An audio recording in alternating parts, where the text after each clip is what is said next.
ઉધના ઔદ્યોગિક વિસ્તાર હોવાથી રહેણાંક વિસ્તારનો પ્રશ્ન મોટો છે। કાયદેસરનું ઘરનું ઘર હોવું એ આમ આદમી માટે આ વિસ્તારમાં ઘણું અઘરું છે। सर इधर हम लोग 10 साल से लगभग रह रहे हैं और तब से चारों तरफ से कूड़ा कचरा चारों तरफ से भरा पड़ा हुआ है। इधर हम लोगों ने अभी म्यूनसिपालिटी की नोटिस आई थी, बिल्डिंग हम लोग रिपेयर भी करा दिए, सारी व्यवस्था जो उनके हिसाब से होती है, लेकिन म्यूनसिपालिटी की तरफ से कोई भी व्यवस्था नहीं मिलती है। हम लोग कई बार जोन ऑफिस में जाके वहाँ पर अर्जी भी कर चुके हैं। सफाई नहीं होती। अब इसको बहुत जल्दी साफ करवाइए और बनवाइए, इसको जितना जल्दी हो सके उतना जल्दी। जे सूरत ने सोनानी सूरत कहेवाड़ावे छे ए विस्तारे आटલું બધું આપ્યા છતાં પણ એ વિસ્તારની દુર્દશા તમે જોઈ શકો છો કે આટલી મોટી ઇન્ડસ્ટ્રી હોવા છતાં પણ સુરતના ઇન્ડસ્ટ્રીયાલિસ્ટોએ આ બરોડા રેવનની આ કોલોની છે તે છોડી દો, ત્યાર પછી કોઈ પણ ઇન્ડસ્ટ્રીયાલિસ્ટે કામદારો માટે કોઈ એવી કોલોનીઓ બનાવી નથી અને ગુજરાત સરકારે પણ આ કામદારોને માટે કોઈ એવું આયોજન કર્યું નથી કે જે પરપ્રાંતમાંથી આવતા લોકો હોય। આ વિસ્તારની પ્રેસ કોલોની અને પોલીસ કોલોનીના મકાનોની હાલત ખરાબ છે। સુરત મહાનગરપાલિકાએ આવા મકાનો ખાલી કરવાની નોટિસ આપી છે, પણ રહેવાસીઓ પાસે મજબૂરી સિવાય બીજો કોઈ વિકલ્પ નથી। તો ખાડી વિસ્તારમાં છેલ્લા 22 વર્ષથી વસતા રહેવાસીઓને પણ સુરત મહાનગરપાલિકાએ ઘર ખાલી કરવાની નોટિસ આપતા ખાડીવાસીઓ મુશ્કેલીમાં મુકાઈ ગયા છે। कैसे कैसे करके जब यहाँ आए तो पूरा बबूर और गड्ढा था, उसको पाट कर अपना घर बनाए। बनाने के बाद अब कैसे अपना जीवन व्यतीत कर रहे हैं। बाजू में कारखाना, उसमें काम काज करके पेट पालन कर रहे हैं। अब यहाँ से हटाएगी फिर ले जाके दूसरी जगह दे देगी तो कैसे हम यहाँ आएंगे। हमारे बच्चे पढ़ रहे हैं, लिख रहे हैं, सब परेशानी हमको यहाँ पे है। क्यों हटा रहे हैं यहाँ से हमको वही सूरत महानगर पालिका क्यों हटा रही है, यही नहीं समझ में पा रहे हैं, जबकि खाड़ी से 50 फुट दूर पे है हमारा वसाहत। શિક્ષણની વાત કરીએ તો ઉધના મત વિસ્તારમાં શાળાઓનું સુવ્યવસ્થિત માળખું ન હોવાથી કેટલીક શાળાઓમાં 4000થી પણ વધારે વિદ્યાર્થીઓ અભ્યાસ કરે છે, તો વિદ્યાર્થીઓની સંખ્યા વધુ હોવાને કારણે વર્ગખંડ પૂરતા પ્રમાણમાં ઉપલબ્ધ નથી, જે કારણે શિક્ષણમાં વિદ્યાર્થીઓને પૂરતો ન્યાય નથી મળતો। ઉધના વિધાનસભા બેઠકમાં કમ્યુનિટી હોલ, બગીચા અને બીજી જાહેર જગ્યાઓ લોકોને ઉપલબ્ધ છે, પણ સરકારી હોસ્પિટલના અભાવના કારણે મતદારોને ભારે હાલાકી વેઠવી પડે છે। ઔદ્યોગિક વિસ્તાર હોવાથી અહીં પ્રદૂષણનો પ્રશ્ન પણ મોટો છે। આ કારણે લોકોના આરોગ્ય પર પ્રદૂષણનું પરિબળ મોટી અસર પહોંચાડે છે। આ મતક્ષેત્રની ઉધના સિટીઝન કોઓપરેટિવ બેંક ખોટી રીતે લોન આપવાના કેસમાં સંડોવાતા અનેક થાપણદારોની મૂડી ફસાઈ ગઈ। આ મુદ્દો બેંકના 55,000 થાપણદારોને અસર કરતો હોવાથી આગામી ચૂંટણીમાં મહત્વનો સાબિત થશે। ઉધના વિસ્તારના લોકોની જો કોઈ સમસ્યા હોય જે ઘણા બધા સામાન્ય વર્ગના લોકોને સ્પર્શતી હોય તો તે છે ઉધના સિટીઝન કોઓપરેટિવ બેંકનું 35A લાગવાથી બેંકનો વહીવટ બંધ થયો છે। એનાથી ઘણા બધા લોકોના પરસેવાની કમાણી બેંકમાં અત્યારે ફસાઈને પડેલી છે। વાત કરીએ રસ્તા, પાણી અને ગટરની સમસ્યાની તો ઉધના વિધાનસભા વિસ્તારના મતદારોને પાયાની પ્રાથમિક સુવિધાઓ ન મળવા સામે કેટલાક સવાલ છે। हम विकास से परे रखे गए हैं। रोड की समस्या सबसे जटिल है। बारिश में अगर आप हमारे साथ चलते हैं तो मैं सोसाइटियों में चल के दिखा सकता हूँ कि हर तरफ कचरा कचरा, और इसका पहला प्रमाण मेरे बाएं साइड आप देखेंगे, ये कचरा पेटी देख के एक हफ्ते में एक बार उठती है। गटर की समस्या ऐसी है कि लोगों के दरवाजे से लैट्रिन का पानी, संडास का पानी बहता है। ऐसे जिंदगी को लेके हम जी रहे हैं तो हमें नरक की ही जिंदगी में जीना है। ઉધના મેઇન રોડ જે પ્રગતિ પથ તરીકે ઓળખાય છે તેનું કામ હજુ પ્રગતિમાં જ છે। ઉધના વિધાનસભા બેઠકમાં આવતા પાંડેસરા વિસ્તારની કાપડ મિલો સારા રસ્તા અને કેટલીક પાયાની સુવિધાઓથી વંચિત છે। અન્ય નાના ઉદ્યોગો પણ આ પ્રકારની અસુવિધાઓનો સામનો કરી રહ્યા છે। આ મત વિસ્તારને ગ્રીન ઇન્ડસ્ટ્રીયલ ઝોન તરીકે વિકસાવવાનું આયોજન હાથ ધરાયું છે, પણ હજુ તે પ્રાથમિક તબક્કામાં છે। આજે આ સરકારને revenue, VAT, excise, IT, income tax જે કંઈ પણ મળતું હોય સૌથી મોટો ફાળો આ ઉદ્યોગનગરનો છે, પણ અહીંયા તમે ફરીને જોઈ લો બેઝિક સુવિધા પણ નથી। क्या क्या बेसिक सुविधा नहीं है? રોડ નથી, ગટર નથી, તમે ઝૂંપડપટ્ટીમાં જાઓ કોઈ વ્યવસ્થા નથી, બધી જ રીતના સ્ટ્રીટ લાઇટો નથી, ખાલી કહેવાના છે, પેપરો પર છે। आपके जो कारीगर हैं वो यहाँ के स्थानीय हैं या बाहर वाले हैं? બધા બહારના છે, પરપ્રાંતિયો છે, મહારાષ્ટ્ર, ગુજરાત, ઝારખંડ, બિહાર, ઉડીસા। उनको मूलभूत सुविधाएं नहीं है तो वापस चले जाते होंगे वो। ચાલ્યા જ જશે, નહીં મળશે તો શું કરીશું? અમે લોકો મકાન આપીએ છીએ પોતાના હિસાબે રહેવા માટે કે અહીંયા રહો, બિઝનેસ ચલાવવું છે, કામ કરવું છે, ક્યાં જશું? ઇલેક્શન આવે છે વિધાનસભાનું, તો એ બાબતમાં મારી એક જ એ છે કે જે પ્રોસેસિંગ ઇન્ડસ્ટ્રી પર અત્યારે વેટ છે, જે કદાચ આખા ભારત દેશમાં કશે નથી। ટેક્સટાઇલને બધે વેટમાંથી એક્ઝમ્પશન છે, ટેક્સટાઇલને કાપડમાંથી એક્ઝમ્પશન છે, પણ અમને જોબ વર્કને હિસાબે અમારા પર 4% નહીં તો ઓપ્શનલ 0.5% એ વેટ લગાવેલો છે, એ ખરેખર હોવાની જોઈએ। તો મધ્યમ કક્ષાના તેમજ લઘુ ઉદ્યોગ એકમોના માલિકોનો આક્ષેપ છે કે તેમને મોટા ઉદ્યોગોના પ્રમાણમાં ઓછું મહત્વ અપાય છે। આ બાબતે નાના એકમોના માલિકો પોતાને વિશેષ રાહત મળે તેવો મત વ્યક્ત કરે છે। આ અમારું બિઝનેસ છે ફાઉન્ડ્રીનું, મેટલનું કામ છે અમારું, અને આ કન્ટિન્યુ સતત 7 વર્ષથી અમને થઈ ગયા છે। ઉદ્યોગોની જો તમે વાત કરતા હો હાલમાં, તો ગુજરાતમાં પરિસ્થિતિ એવી થયેલી છે કે જે મોટા ઉદ્યોગો છે તે ખૂબ જ મોટા થતા જાય છે, ને જે અમારા ઉદ્યોગો છે એમાં અમને કોઈ સ્કોપ રાજ્ય સરકાર તરફથી મળતું નથી। ઉધનાનો કાપડ ઉદ્યોગ ભારતના સૌથી મોટા કાપડ ઉદ્યોગમાંનો એક ગણાય છે। આ કાપડ ઉદ્યોગ વૈશ્વિક મંદીના મારમાં ફસાઈ ગયો હતો, જો કે સંકટ સમય બાદ હવે ફરીથી ટેક્સટાઇલ ઇન્ડસ્ટ્રીએ ગતિ પકડી છે। નવરચિત ઉધના વિધાનસભા બેઠકમાં કુલ 2,06,684 મતદારો છે, જેમાં પુરુષ મતદારો 59.33% અને મહિલા મતદારો 40.67% છે। ઉધના બેઠક પર જ્ઞાતિના ગણિતને સમજીએ તો આ બેઠક પર પરપ્રાંતીય મતદારોનું પ્રભુત્વ છે। ઉધના બેઠક પર મતદારોમાં 57% મતદારો પરપ્રાંતીય છે, જ્યારે બાકીના 43% મતદારો ગુજરાતી છે। આંકડાઓને સરળ રીતે સમજીએ તો પરપ્રાંતીય મતદારોમાં ઉત્તર ભારતીયોનું પ્રમાણ સૌથી વધારે 31.4%, મરાઠીઓનું 21.8%, રાજસ્થાનીઓનું 5.8%, ઉડિયાનું 2.7%, ગુજરાતીનું 25.64%, લઘુમતીનું 7.7% અને અન્ય જ્ઞાતિઓ 16% છે। ઉધના બેઠકમાં ગુજરાતી જ્ઞાતિઓનું સંખ્યાબળ જોઈએ તો તેમાં પટેલ જ્ઞાતિનું પ્રભુત્વ રહ્યું છે, જેમાં સૌરાષ્ટ્રના પટેલ સૌથી વધારે છે, જે બાદ કચ્છી પટેલ, કોળી પટેલ અને દેસાઈ મતદારો છે। આ જોતા બંને મુખ્ય પાર્ટીઓએ મતદારોને આકર્ષવા નવા નુસ્ખા અપનાવવા પડશે।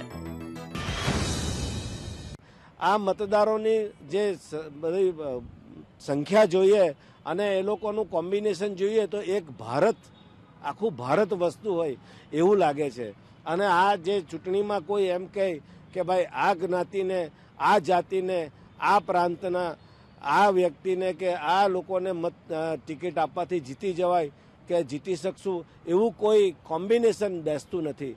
અહીંયા આ વિસ્તારમાં જે તમામ સમાજ સાથે સંકળાયેલો ઉમેદવાર હશે તેના માટે ખૂબ જ એક સરળતા ભર્યું આ ઉમેદવારી કરવાનું રહેશે અને એ સારી રીતે કોમ્પીટ કરી શકશે। નવી રચાયેલી ઉધના વિધાનસભા બેઠક જૂના સીમાંકનમાં 84 વિધાનસભા બેઠકનો ભાગ હતી। 84 વિધાનસભા બેઠક રાજ્યની સૌથી વધુ મતદારો ધરાવતી બેઠક હતી, જેમાંથી ઉધના બેઠક વિભાજિત કરવામાં આવી છે। જો 84 બેઠકની વાત કરીએ તો 1962માં કોંગ્રેસના ઉમેદવારે જીત મેળવી હતી, 1967માં પણ કોંગ્રેસે બેઠક જાળવી રાખી, જો કે ઉમેદવાર બદલાયા હતા। 1972ની ચૂંટણીમાં પણ કોંગ્રેસે બેઠક જાળવી રાખી, પરંતુ ઉમેદવાર બદલાયા। 1975માં કોંગ્રેસના ઉમેદવાર ઠાકોરભાઈ પટેલ ચૂંટણી જીત્યા। 1980માં દર વખતની જેમ કોંગ્રેસે આ બેઠક પર ઉમેદવાર બદલીને આ બેઠક પરની જૂની પરંપરા પાળી બતાવી। જો કે પરિવર્તન એ થયું કે કોંગ્રેસે મહિલા ઉમેદવારને તક આપી અને 1980માં ઉષાબહેન પટેલ આ બેઠક પર પ્રથમ મહિલા ધારાસભ્ય બન્યા। 1985ની ચૂંટણીમાં ફરીથી કોંગ્રેસને જીત મળી, પણ ઉમેદવાર બદલાયા। કોંગ્રેસની ડબલ હેટ્રિક જીત પછીની ચૂંટણીમાં એટલે કે 1990માં યુવા વિકાસ પાર્ટીના ઉમેદવાર મનુભાઈ પટેલે જીત મેળવી। જે બાદ 1998માં બેઠક પર ફરીથી પરિવર્તન જોવા મળ્યું. ભાજપને પહેલીવાર 9મી વિધાનસભા ચૂંટણીમાં આ બેઠક પર વિજય પ્રાપ્ત થયો. ત્યાર પછી 1995, 2002 અને 2007 એમ 84 વિધાનસભા બેઠક છેલ્લી 4 ટર્મથી ભાજપના ખાતામાં બોલે છે અને નરોત્તમભાઈ પટેલનો ડંકો વાગે છે. જોકે નવા સીમાંકનથી ઉધના વિધાનસભા બેઠક નવી રચાઈ છે અને સમીકરણ પણ નવા રચાયા છે. વિધાનસભા બેઠકોની ફેરરચના પછી શહેરની બેઠકો 5થી વધીને 11 થઈ છે.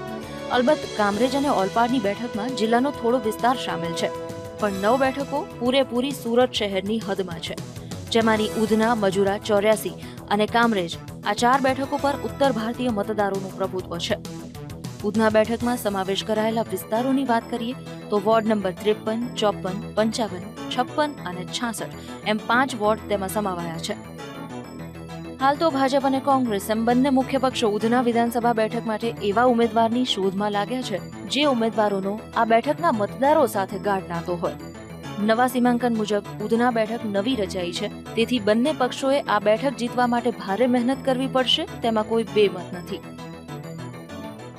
उधना मत विस्तार में जो आबादी है और यहाँ इस आबादी का जो अनुपात है, यहाँ सबसे ज़्यादा उत्तर भारतीय रहते हैं, राजस्थानी रहते हैं, मारवाड़ी रहते हैं, दक्षिण भारत के लोग भी रहते हैं और लोकल गुजरातीज भी रहते हैं.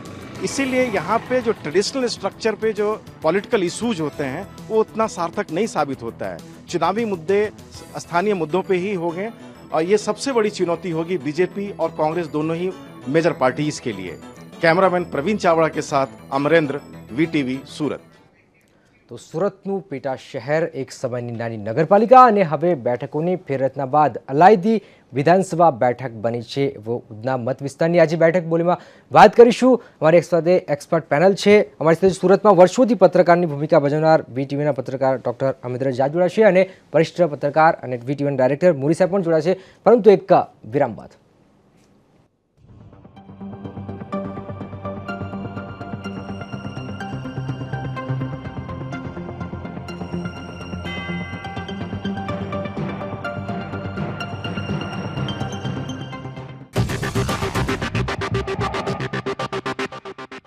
બેઠક બોલે છે 84 વિધાનસભા બેઠકમાંથી અલાયદી વિધાનસભા બેઠક બની છે એવા ઉધના મત વિસ્તારની આજે વાત કરી છે. ઉધના ઔદ્યોગિક વિસ્તાર તરીકે ભારતભરમાં ખ્યાતિ પ્રાપ્ત છે. આજે ચર્ચા કરીશું ઉધના વિધાનસભા બેઠકની. અમારી સાથે એક્સપર્ટ પેનલ છે, વરિષ્ઠ પત્રકાર બોરી સાહેબ અને સુરતમાં વર્ષોથી પત્રકારત કરનાર ડૉક્ટર અમિન્દ્ર ઝા. ઝા સાહેબ, શરૂઆત તમારાથી કરીએ. 84માંથી ઉધના નવી બેઠક બની, બિલકુલ શું બદલાયું છે અને શું બદલવાનું બાકી છે? उधना नए सीमांकन के बाद एक नया पूरा विधानसभा बैठक बना है और ये 84 का पार्ट रहा. 84 जैसे आपको मालूम होगा, हम लोग सभी जानते हैं कि सबसे ज़्यादा मतदार थे यहाँ पे भारत का, 16 लाख से ज़्यादा था. इसके बाद जो अभी डीलिमिटेशन का प्रोसेस चला उसमें उधना एक आया, जिसमें उधना और विस्तान जो मेजर पार्ट हैं और 84 और मजूरा जो दो दूसरे विधानसभा क्षेत्र हैं उसके भी कुछ पार्ट पहले वाले टच करते हैं. और टोटल मिलाकर के अभी जैसे मालूम है कि 2,07,000 टोटल मतदार यहाँ पे हैं. अगर इसकी पूरी भौगोलिक रचना की बात करें तो एक अपने आप में एक जगह पे स्थित हो गई है ये बैठक. और अगर इसमें वोटर्स के पूरे डेमोग्राफिक कंपोजिशन की बात करें तो पहले 84 का देखें तो पूरा कांठा विस्तार से लेकर के और पूरे उलपाड़ वगैरह को भी टच करते हुए वो 84 विस्तार आता था, जो काफी लंबा. और जैसे कि मतदार जो थे वो 16 लाख से ज्यादा थे, अब 2,07,000. तो अब बहुत क्लियर कट डिविजन्स हैं, जैसे उत्तर भारतीय हैं, वहाँ पे मराठी वर्ग हैं, लोकल गुजराती भी हैं, मुस्लिम्स भी हैं, राजस्थानी, उड़िया. और ये बैठक पिछले 40-50 साल से जो बाहर के लोग आकर के जो मजदूर वर्ग, लेबर क्लास जो वहाँ पे बना, इनफैक्ट पिछले 40-50 साल में इस मत विस्तार का जो शुरुआत हुई थी एज ए लेबर कैंप शुरू हुआ था. जो मजदूर आते थे, जो पर प्रांत से यहाँ रोजी रोटी के लिए आते थे, वो यहाँ के बसते थे यहाँ पे. तो इंडस्ट्रियल जोन के रूप में इसकी शुरुआत हुई. जैसे उधना उद्योग संघ जो पहला एशिया का पहला था, भारत का ही नहीं एशिया का, जो 1957 में बना इस जगह पे. लेकिन उस वक्त उधना सूरत के आउटस्कर्ट बाहर में आता था. लेकिन धीरे धीरे लोग वहाँ पे मध्यम वर्ग, खास करके निम्न वर्ग के लोग रहना शुरू कर दिए और अब जाकर के एक रेजिडेंशियल एरिया के रूप में रहने वाले लोग भी वहाँ पर रहने लगे हैं. जो इसीलिए इस जगह की खासियत ये है पर प्रांतीय भी लोग हैं, बाहर के भी लोग हैं। पहले वो बटे हुए थे, 84 के अंदर आते थे, अब उनका एक सीमित क्षेत्र हो गया। મોરી સાહેબ, દક્ષિણ ગુજરાતનું અલગ એક રાજકારણ છે, ઉધના બેઠક નવી બની છે, ત્યારે આ બેઠકનું કેટલું મહત્વ કહી શકાય? ઉધના બેઠકનું ખૂબ જ મહત્વ છે અને ખાસ કરીને આ જે મત વિસ્તાર ઉધનાનો છે એ અગાઉ 84 મત વિસ્તારમાં હતો. છેલ્લા 4 વખતથી આપણા કેબિનેટ પ્રધાન નરોત્તમભાઈ પટેલ ચૂંટાઈ આવે છે, એટલે આ બેઠક છેલ્લા 4 વખતથી ભાજપનો ગઢ ગણી શકાય. એ અગાઉ ભલે કોંગ્રેસ અને યુવા વિકાસ પાર્ટીના મનુભાઈએ પણ જીતી હોય, પણ અત્યારે આ બેઠક જુદી પડ્યા પછી જે 84 મત વિસ્તાર હતો એટલો આખા ગુજરાતમાં સૌથી વધારે મતદારો ધરાવતો આ 84 મત વિસ્તાર હતો, જેમાં સૌરાષ્ટ્રનો પાટીદાર સમાજ હતો, પરપ્રાંતીય લોકો પણ હતા, સ્થાનિક સુરતીઓ પણ હતા. એ ટાઈપનો પચરંગી પ્રજાનો આ પ્રદેશ હતો. એમાંથી હવે જે 8 બેઠકો નવી બની, એક મત વિસ્તાર 84માંથી કુલ 8 બેઠકો બની છે. હવે આ મત વિસ્તારની કેરેક્ટરિસ્ટિક એ છે કે સૌ પહેલી વખત કદાચ ગુજરાતમાં એવું બન્યું હશે કે સ્ત્રી અને પુરુષ મતદારો જોવા જઈએ તો આ બેઠક પર 58 થી 60% જેટલા પુરુષ મતદારો છે જી, અને 40% સ્ત્રી મતદારો છે. મીન્સ 20%નો અંદાજે 20% જેટલો ડિફરન્સ હોય સ્ત્રી અને પુરુષ મતદારોમાં, એવી કદાચ આ એકમાત્ર બેઠક ગુજરાતમાં હશે. બિલકુલ. એનું પણ કારણ છે કે જે પરપ્રાંતીય મજૂરો આવી અને ઉધના વિસ્તારમાં વસે છે એ બધા બેચલર એટલે અપરિણિત પુરુષો છે મોટાભાગના, અને તેઓ અહીં મતદારો છે, અથવા તો એમના લગ્ન જીવન બાદ પણ ત્યાં એકલા રહેવા માટે ટેવાયેલા છે. એમનું જે કુટુંબ છે એ પોતાનો જે રાજસ્થાની હોય તો રાજસ્થાનમાં રહેતું હોય, ઉત્તર ભારતીય હોય તો ઉત્તર ભારતીયમાં રહેતું હોય, ઓરિસ્સાથી હોય તો ઓરિસ્સામાં એમના ફેમિલી રહેતા હોય, ત્યાં એમના પત્નીઓ રહે, અને પુરુષો અહીં વધારે સંખ્યામાં છે. આ એક કેરેક્ટરિસ્ટિક પણ આ બેઠકની છે. બિલકુલ. ડૉક્ટર ઝા સાહેબ, એક પ્રશ્ન થાય કે પરપ્રાંતીય ત્યાં લોકો છે, असंतोष જોવા મળ્યો છે ક્યાંક સુવિધાઓને લઈને? इसके बैकग्राउंड जैसे मोरी साहब ने बताया कि 20% का डिफरेंस है पुरुष और स्त्री के मतदारों के बीच में. लोग अपने अकेले रहते हैं, बैचलर्स रहते हैं, या परिवार को लेके नहीं आते हैं. चूंकि ये रोजी रोटी कमाने के लिए लोग यहाँ पे आते रहे हैं पिछले 50-60 साल में. परिवार तो वो उनका एक कनेक्शन नेटिव प्लेस, जैसे कि यूपी से लोग हैं, राजस्थान से हैं, मध्य प्रदेश से हैं, आंध्रा से हैं, उड़ीसा से हैं, बिहार से हैं, तो उनका नेटिव प्लेस से कनेक्शन बना रहता है. जहाँ तक आप उनके इसके को उन्हें प्रतिसाद या स्थानीय सुविधाएं, ये बहुत बड़ा एक डिस्कनेक्ट रहा है.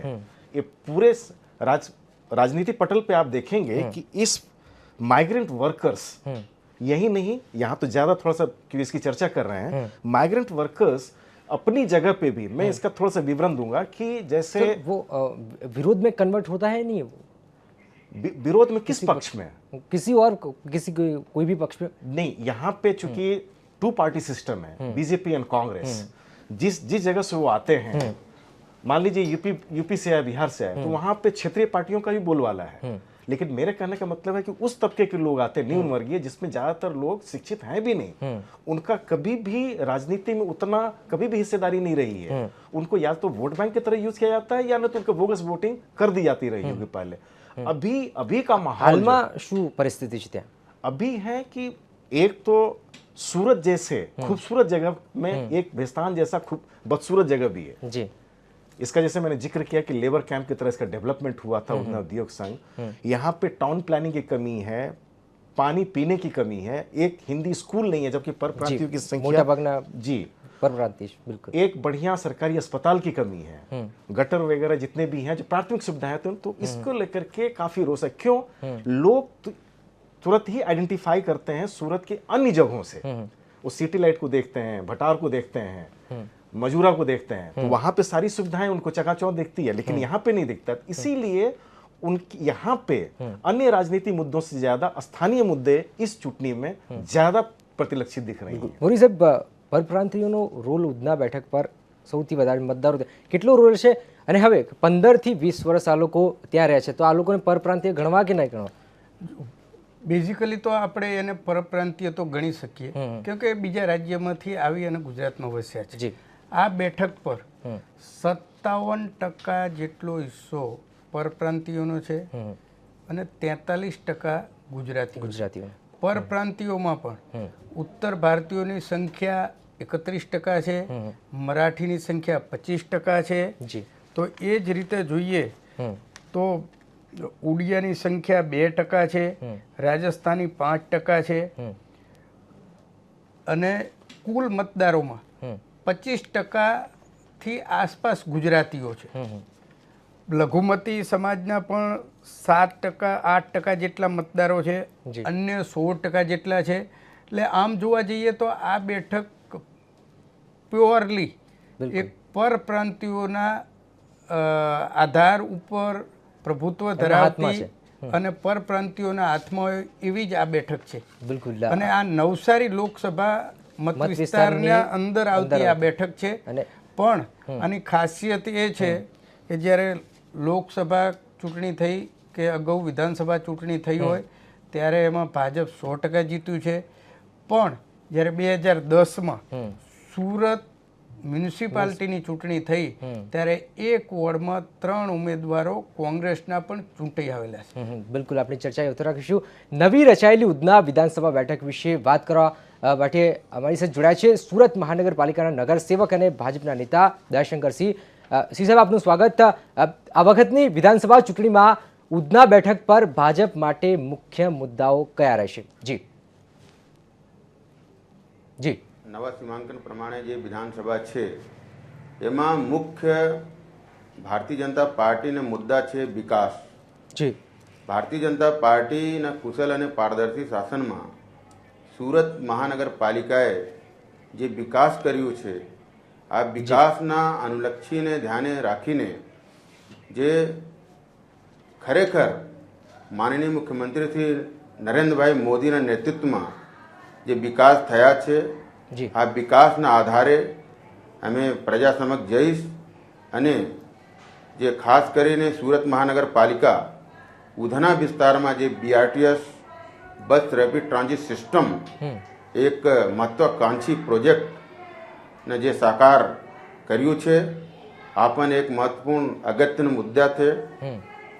ખાસ કરીને જેટલા પણ મુદ્દાઓ છે, સુરત મહાનગરપાલિકા ખૂબ ઝડપથી વિકાસ કરતી ઉધના વિસ્તારમાં ખૂબ સર્વાંગીણ અને સમતોલ વિકાસ થયેલા છે, જેના આધારે અમારા મુખ્ય મુદ્દા છે વિકાસનો. એના આધારે પણ કોઈ પણ ઉમેદવાર આવશે ભારતીય જનતા પાર્ટીનો તો નિશ્ચિતપણે જીત હાસિલ થશે. બિલકુલ. વિપક્ષમાંથી વાત કરવા માટે અમારી સાથે જોડાયા છે ગુજરાત પ્રદેશ કોંગ્રેસ સમિતિના સુરતના સેક્રેટરી સંજય પટવા સાહેબ. સંજયભાઈ, નમસ્કાર, આપનું વીટીવીનું સ્વાગત. બેઠક બોલે છે કાર્યક્રમમાં આપણે પૂછવા માંગીશ કે એવા કયા પરિબળો છે જેના કારણે નવી રચાયેલી ઉધના બેઠક કોંગ્રેસ કબજે કરશે? જી. કોંગ્રેસ પક્ષ આ પહેલા તો બેસિકલી આ બેઠક કામદાર લોકો, ખૂબ ગરીબ અને શ્રમિકો આ વિસ્તારમાં રહે છે. પરપ્રાંતિયોની 60% વસ્તી છે અને 40% ગુજરાતીઓની વસ્તી છે. અહીંયા જે મતદારો વસે છે બૌદ્ધ દલિત અને ઉત્તર ભારતીયોની બહુ મોટી સંખ્યા છે ને સાથે ઓરિસ્સાવાસી. પરપ્રાંતિયોની સમસ્યા આ સરકારમાં ખૂબ મોટી છે. આ સરકારે રેશન કાર્ડની સમસ્યા હોય, એમની પ્રાથમિક સુવિધાની સમસ્યા હોય, આ હિન્દી માધ્યમની સ્કૂલો હોય, ઓરિસ્સાવાસીની સ્કૂલો હોય કે મરાઠી માધ્યમની સ્કૂલો હોય, એમાં પણ અનદેખી કરી છે. આ સરકાર દ્વારા હંમેશા પરપ્રાંતિયો સાથે તરછોડાયેલું વર્તન કર્યું છે. અને સાથે કોંગ્રેસ પાર્ટીએ આ વખતે જે 6 મુદ્દા રજૂ કર્યા છે એમાં સામાન્યમાં સામાન્ય માણસ ઘરનું ઘર લઈ શકે, એને પ્રાથમિક સારવાર હોસ્પિટલની અંદર મફત મળે, કેન્સર અને ડાયાબિટીસ જેવી દવાઓ મફત મળે, 12મા પછી કોલેજના વિદ્યાર્થીઓને એજ્યુકેશનમાં લેપટોપ મફત મળે, કર્મચારીઓને વેતન અને ભથ્થા પગાર પંચનો અમલ કરવાની વાત છે. જી, આવા જે મુદ્દાઓ લઈને કોંગ્રેસ પાર્ટી ચાલી છે એમાં લોકોને વિશ્વાસ છે.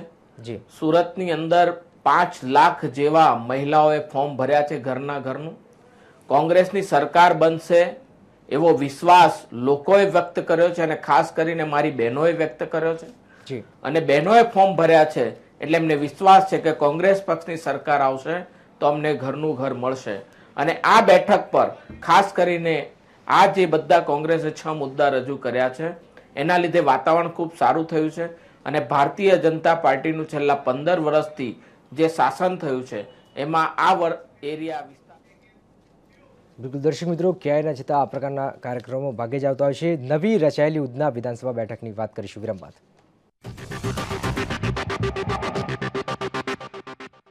તો બેઠક બોલી છે કાર્યક્રમમાં આજે વાત કરી છે નવી જે રચાયેલી છે વિધાનસભાની બેઠક ઉધના વિશે. આજે અમારી પાસે એક્સપર્ટ પેનલ છે. મોરી સાહેબે પ્રશ્ન થાય કે ઉધના ઉપર ભાજપમાંથી કોના કોના નામની ચર્ચા થઈ રહી છે? જનક, ઉધનામાં એક તો અલગ અલગ નામો આવી રહ્યા છે. જી, જેમાં પરપ્રાંતિયો પણ છે, સ્થાનિક ગુજરાતીઓ પણ છે અને હાલના નવસારીના સાંસદ CR પાટીલના ચુસ્ત સાથીદારનું પણ નામ છે. આમ 3-4 નામો સપાટી પર આવી રહ્યા છે જે પાર્ટી લેવલે પેનલમાં પણ સ્થાનિક લેવલેથી મુકાયા હશે. જી, પહેલું નામ ચાલી રહ્યું છે દયાશંકર સિંહ.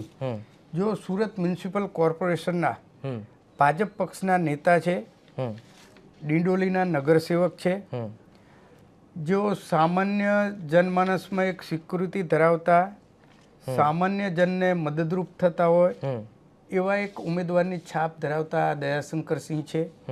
બીજા એક મૂળજીભાઈ ઠક્કર છે, એક સ્થાનિક નેતા તરીકે એમનું નામ ચાલે છે. એમનું કંઈ ખાસ એવું મોટું બેકગ્રાઉન્ડ નથી. પણ ત્રીજું નામ ચાલે છે છોટુભાઈ પાટીલ. જો CR પાટીલના ખાસ ટેકેદાર છે, ખાસ વિશ્વાસુ છે, પૂર્વ નગરસેવક છે અને અત્યારે હાલ એ જે ઉધના મત વિસ્તાર છે એની અંડરમાં આવતા એક વોર્ડમાં છોટુભાઈ પાટીલના પત્ની જ બક્ષીપંચની સીટ ઉપર, એટલે કે વોર્ડ બક્ષીપંચનો જે અનામત વોર્ડ છે એની એક બેઠક ઉપરથી ચૂંટાઈ આવેલા નગરસેવક પણ છે. પોતે એક મરાઠી નેતા પણ છે. આમ જોઈએ તો આ બેઠક પર મરાઠી મતોનું જે 21% કરતાં પણ વધુ પ્રભુત્વ છે એ જોતા છોટુભાઈ પાટીલનું નામ પણ એ રીતે ચાલી રહ્યું છે. આ ઉપરાંત કદાચ કોઈ યુવાનમાંથી અથવા તો કોઈ મહિલા ઉમેદવારને પણ તક આપવામાં આવે એવી શક્યતા સ્થાનિક લોકો જોઈ રહ્યા છે. डॉक्टर जी, एक प्रश्न पूछिए कि किस वजह से दयाशंकर को भाजपा टिकट दे? शा माटे भाजप दयाशंकर टिकट आपे? बहुत सिंपल सा एक क्वेश्चन है इसमें. राजनीतिक समीकरण देखिए, जो उत्तर भारतीयों की संख्या है वो सबसे ज़्यादा है, मेजोरिटी में है.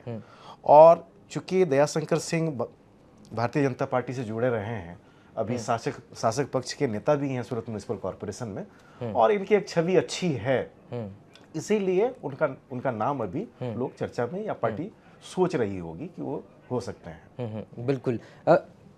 छोटूभाई पाटिल है, उसको भी क्यों टिकट दे?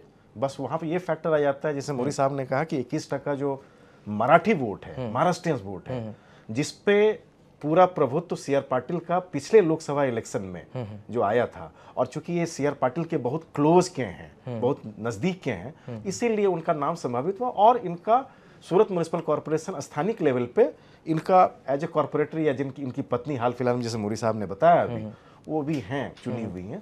तो एक तबका है जो एक वोट बैंक के रूप में देख रहे होंगे, तो शायद बीजेपी उनको प्रमोट करने के लिए या टिकट देने के लिए शायद मन बना रही है. बिल्कुल. मोदी साहब, कांग्रेसમાંથી કોની લોટરી લાગી શકે છે? કોંગ્રેસમાં પણ ધુરંધર ઉમેદવારો ઉધના બેઠક માટે લાઇનમાં છે. જેમ કે ધનસુખભાઈ રાજપૂત, જો ગઈ વખતે લોકસભાની ચૂંટણી હારી ગયા હતા, તેઓ પણ આ વખતે પોતાનું નસીબ વિધાનસભા ચૂંટણીમાં અજમાવે એવી પૂરી શક્યતા છે. એ ધનસુખભાઈ રાજપૂત છેલ્લી 2 ટર્મથી નગરસેવક છે. ઉત્તર ભારતીય મતદારો પર તેમનું સારું એવું પ્રભુત્વ છે અને છેલ્લી 2 પેઢીથી તેઓ સુરતમાં આવીને વસેલા છે.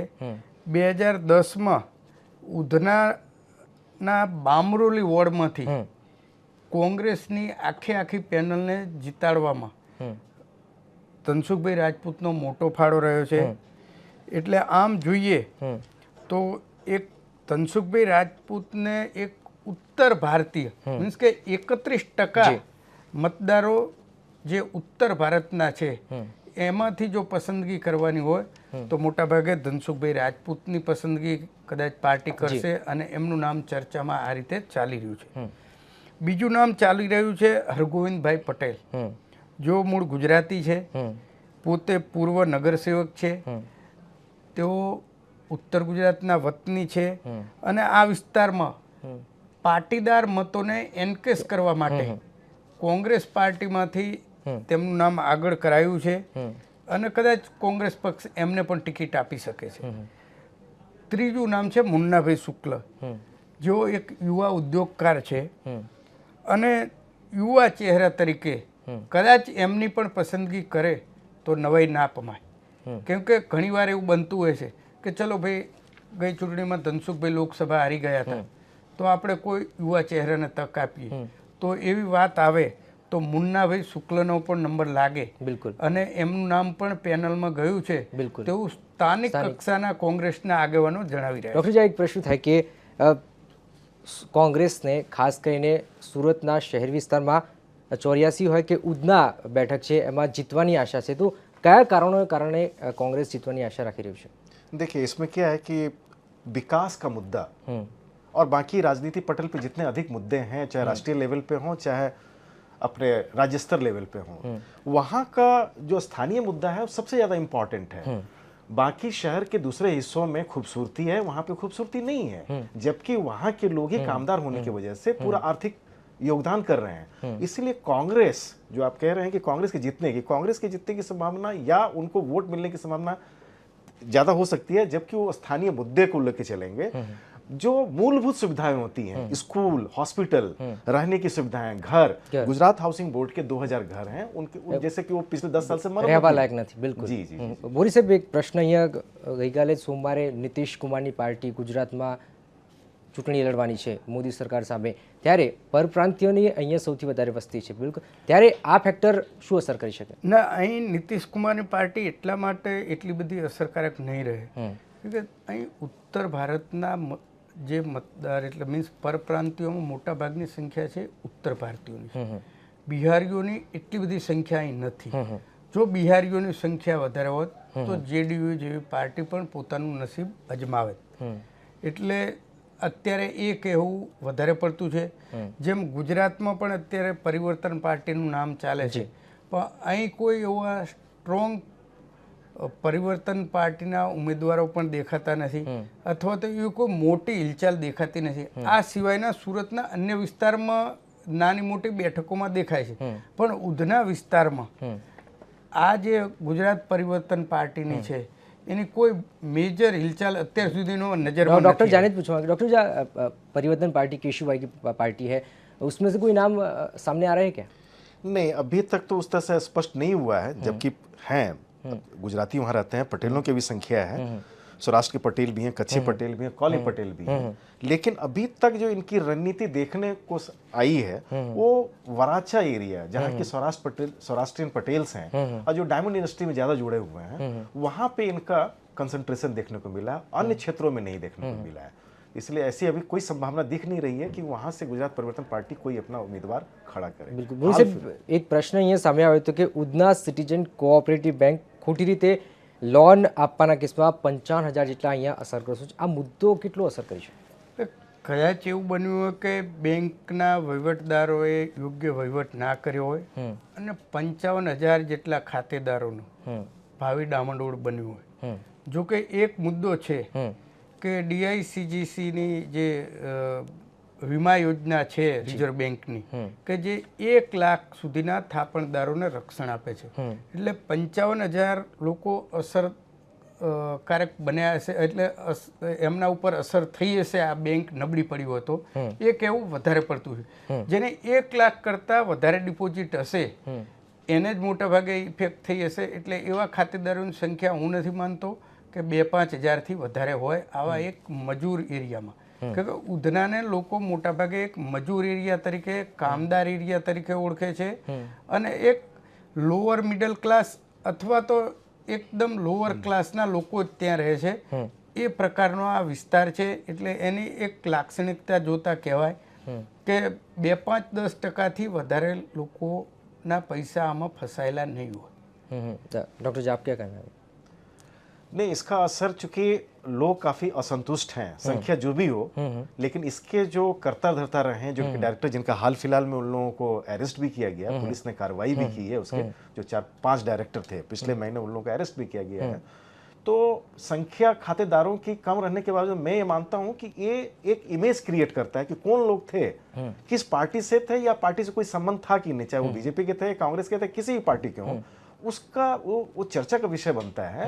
और सूरत या पूरे गुजरात में कोऑपरेटिव बैंक का अगर आप इतिहास देखेंगे तो सूरत की ही मैं बात करूं तो जैसे डायमंड जुबली कोऑपरेटिव बैंक था, ये मर्केंटाइल बैंक यहाँ पे देख लें, तो इस तरह के लोग चर्चा का विषय बनाते हैं और कहते हैं कि ये लोगों की जो जमा पूंजी है खून पसीने का, इसको एक तरह से एक मैकेनिज्म है उसको लूटने के लिए, उसका असर चुटनी में भी कहीं ना कहीं दिखेगा, ये मेरा मानना है. बिल्कुल बोरी से जी अमरिंदर जी, ये 84 विधानसभा मत विस्तार में से एक अलग हुआ उधना है, तो उसमें नरोत्तम भाई के कोई खास ठेकेदार इधर से वो है कि नहीं कंटेस्ट करने वाले?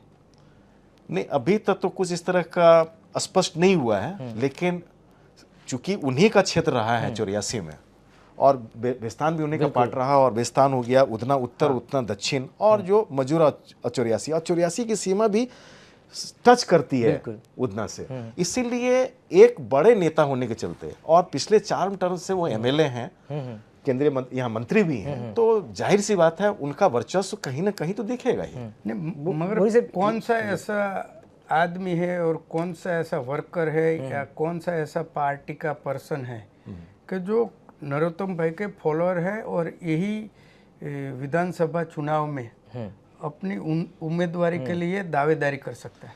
देखिए, यहाँ पे पिछले लोकसभा मत के बाद से लोकसभा चुनाव में एक प्रश्न बना था जब CR पाटिल को टिकट दिया गया था और स्थानीय भारतीय जनता पार्टी के जितने भी लोग थे वो खेमा अलग हो गया था, क्योंकि ये नरेंद्र मोदी के पहल पे सब लोगों को एकत्रित किया गया और ये CR पाटिल नवसारी लोकसभा सीट से जीते थे. वहीं से शुरुआत हुई थी जो वहाँ के स्थानीय लेवल के जो भारतीय जनता पार्टी के खेमे में दरार पड़ना. नरोत्तम पटेल जो बीजेपी के सबसे अग्रणी नेता माने जाते रहे हैं, अभी भी हैं, लेकिन एक बीच में CR पाटिल आए. अभी ये देखना होगा, ये बड़ा दिलचस्प, बहुत ही दिलचस्प वाली बात होगी कि नरोत्तम पटेल अपने किस रूप में किसी भी कैंडिडेट को किस तरह से सपोर्ट करते हैं. सतत 98 થી 2007 સુધી નરોત્તમ પટેલનું 4 વાર જીતવાનું કારણ શું?